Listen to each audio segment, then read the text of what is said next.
neighbors were separated by 225 miles and 8 months. The Louisiana case against Quentin Tellis for the July 15th murder of Meing-Chen isn't airtight either. The warrant acknowledges that the murder charge is based on solely circumstantial evidence, rather than anything directly linking Quentin to the crime.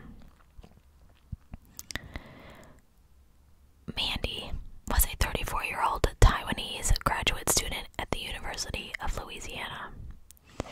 She studied education and often passed out candy to the kids in her neighborhood.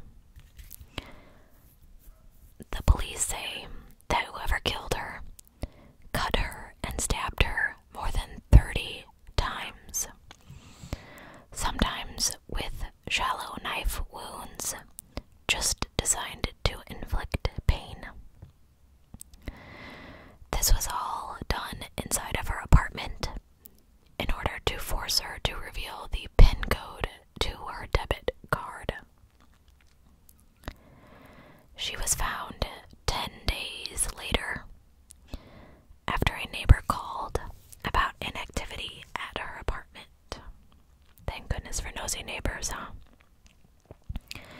So Mandy and Quentin knew each other, but the nature of the relationship is not clear. Video footage shows them together at Walmart the day before the police believe that she was killed.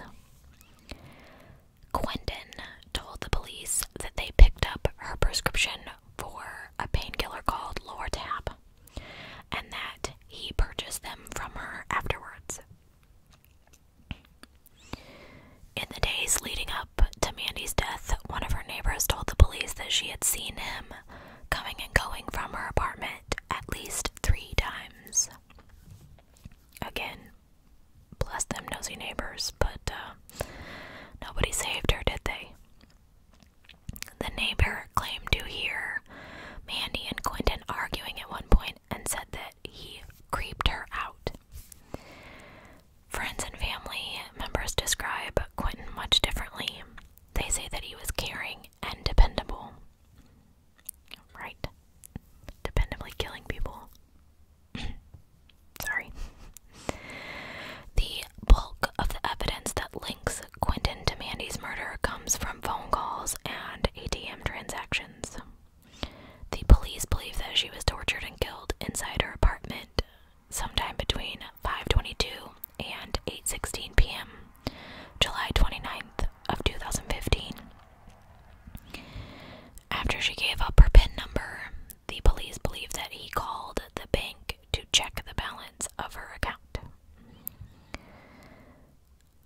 First, at 8:16 p.m., 2 calls were placed from Mandy's phone to the bank, but the caller hung up immediately both times.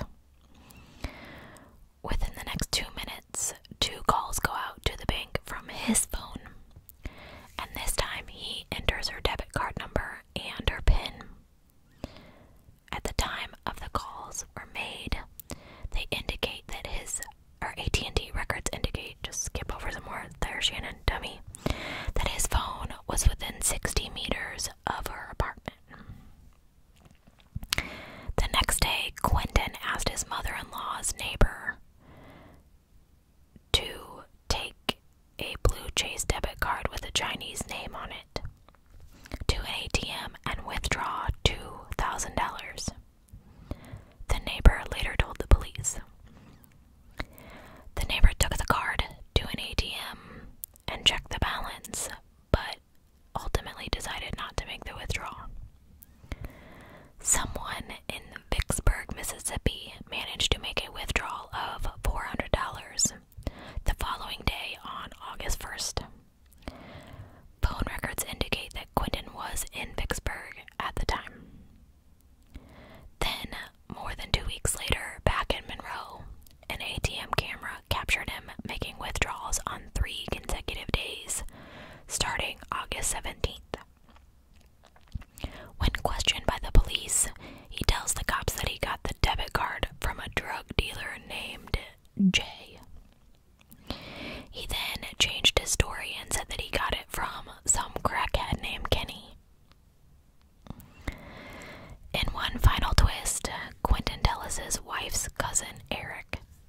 so many people, came forward to police with new information. He said that while he was giving a man named Curtis Lemons a tattoo, my tummy just grumbled, I hope you can't hear that.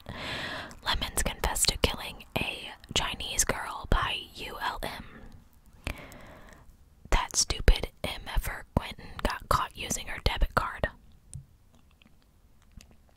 Apparently, Hill said Lemon told him that.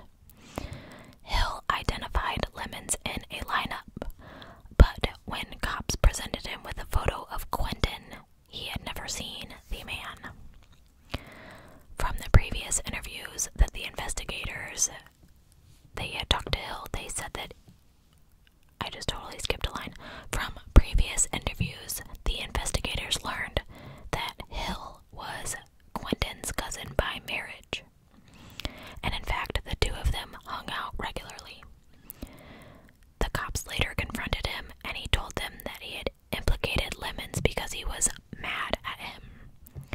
He said that actually Quentin had told him some of the intimate details of the crime that lined up with circumstances of Mandy's murder. Cops could not link Lemons to the murder. Louisiana courts have already sentenced Quentin Tellis to 10 years in prison for using the stolen debit card. The murder warrant for his arrest in the Mandy case came after he had already been extradited back to Mississippi on the murder charges for Jessica. Quentin Tellis has not been indicted by a grand jury for the Louisiana murder. So let's just... Okay. First thing, this guy is married. I couldn't find out when he was married. Was he married before? Like, it's only 8 months apart, so... Was he married before he attacked Jessica because he was trying to sleep with Jessica? Did he marry after? Like, is his wife confused? Does she know? And then, so Jessica's 19 and this Mandy girl's 34. Like, that's quite the age difference. Honestly, I don't know how old Quentin Tellis is or was at the time. I did not look that up, but just as I'm reading and thinking, these are the things that I'm thinking. Why would he assault and kill her and then check her bank balance? Like, I mean, maybe, I don't know. If you're gonna murder somebody, at least, make sure they don't have $2 in their bank account, if that's your motive. Don't murder people, but he assaulted and stabbed her. Like, he tortured her to get the PIN number for her debit card, to find the balance out, and then once he got that information, he killed her, and then he called the bank and found out that she had, however, I didn't find out exactly how much, but he wanted someone to withdraw several $1,000s. So, and then you ask your mother-in-law's neighbor, as if that's not going to be connected to you.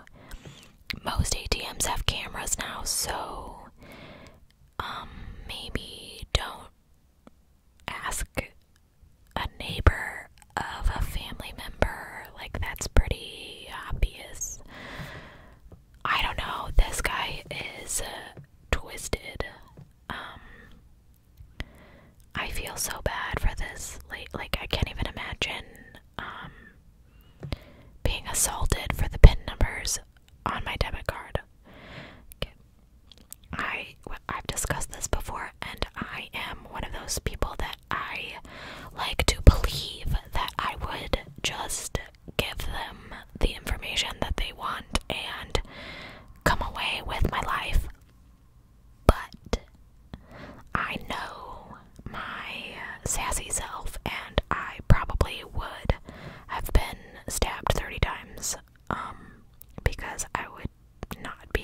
someone access to the money that I worked so hard for. It's just, I know,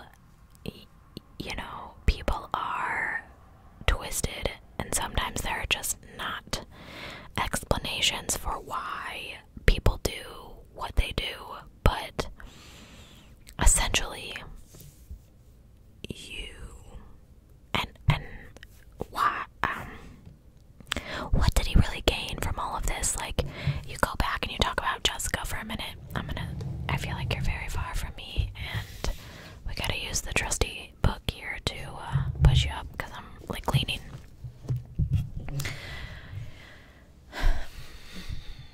Did he accidentally murder Jessica? Like, did they have sex and he was being a little rough with her and, like, choked her, and she passed out and was breathing very shallowly, and he thought she was dead? Like, was it an accident? Maybe. But that doesn't explain why he then poured an accelerant, gasoline, on her and lit her on fire. That does not explain that. Like, I'm not justifying what he did in any way, but he could have driven her to a hospital and said, hey, like, we were getting it on in her car, and I think you know what I mean? Like, there would be proof that he was in her car and they got it on, and it choked more. I don't know, I feel like they would be more lenient if, like, and if he was a good person and he had done that, he would have realized that she wasn't dead, because she would have woken up on the drive, or when she got there, or whatever. And then to torture someone, what a sicko. Like, I don't think that I would have the stomach to, number one, pour gasoline upon a person and then light them on fire, but then to stab someone 30 times in order to get some undetermined amount of money for, like, she was a college student at 34. I'm 34. I don't have any money, obviously. Like, I have a hard time picturing. She lived in an apartment, so clearly she didn't live in a giant fancy house that he was like, I'm gonna pick this girl because she's got a bunch of money somewhere. Obviously, she doesn't have that much money if she's selling you her pain medicine. Don't do that, by the way. Don't. That's why we have an opioid epidemic. Don't do that. I don't know, like, the logic doesn't make sense to me. I'm kind of glad it doesn't make sense to me, because I really don't want to know what makes a person murder another person. Anyway, I'm sorry that this video is so short. I knew it would be a short one, but let me know what you think about Quentin Tellis, and if you think that he murdered these two girls, because I obviously definitely do. I try not to pass judgment on people, but yeah, I think this guy did this one.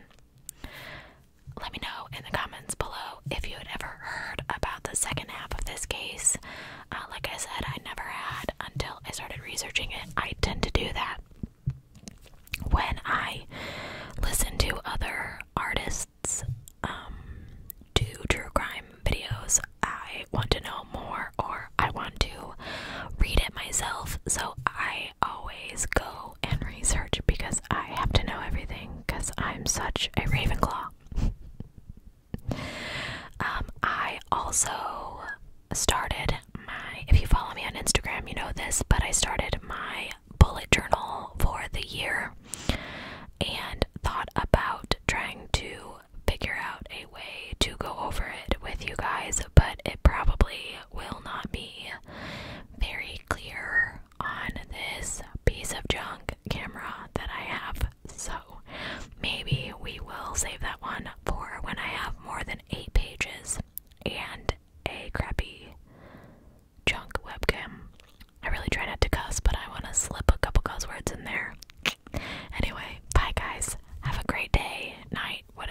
is and